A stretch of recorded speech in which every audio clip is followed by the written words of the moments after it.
welcome once again to another midweek recharge. Pastor Jay here with you once again. And today I want to talk to you a little bit about something interesting.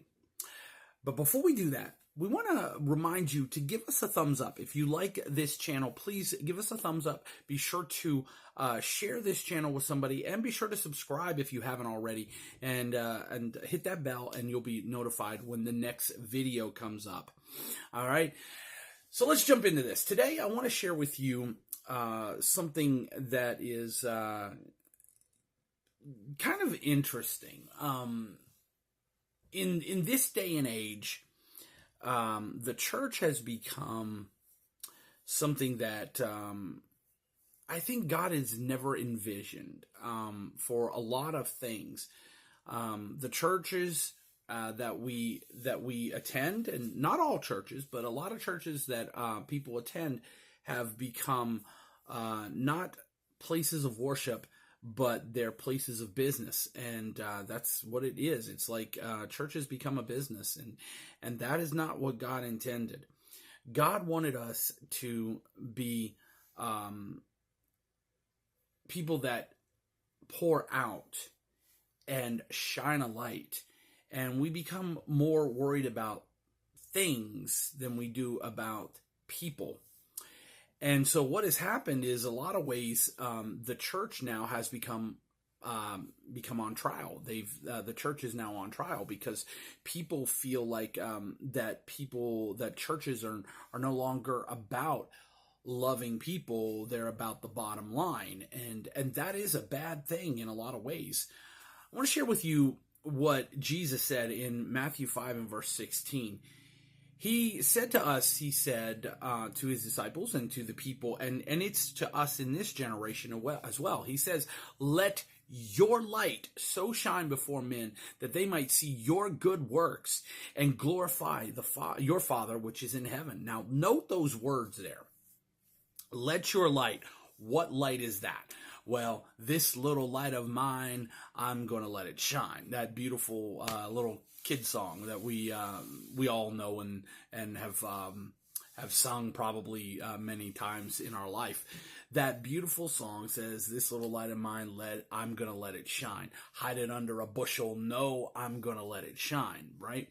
But so often what we do as Christians, the further we go on in our Christian experience, our light, we begin to hide it under a bushel. We begin to say, "No, I'm not gonna, I just won't say anything. Well, I just won't do anything."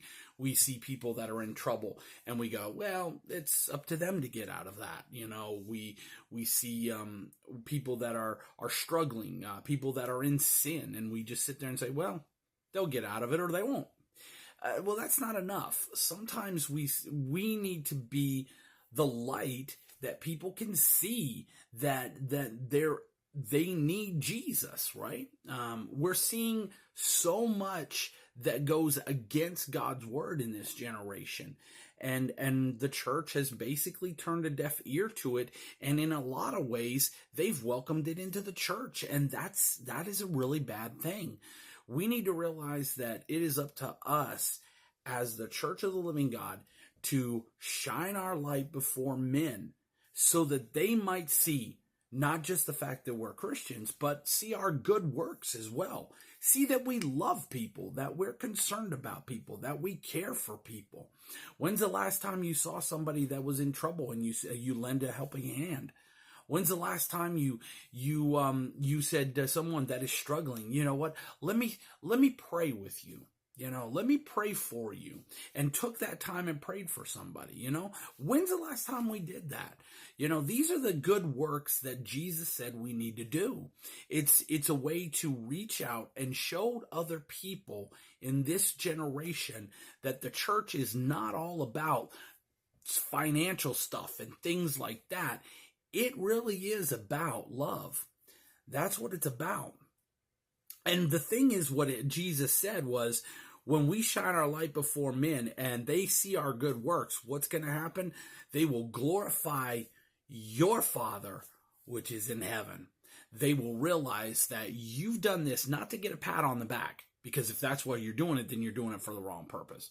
But you'll do it because you want to glorify God. And then they'll see that and they'll glorify your Father, which is in heaven as well. That's the whole story of the Good Samaritan. The Good Samaritan didn't take care of the man that was in trouble because he wanted a pat on the back.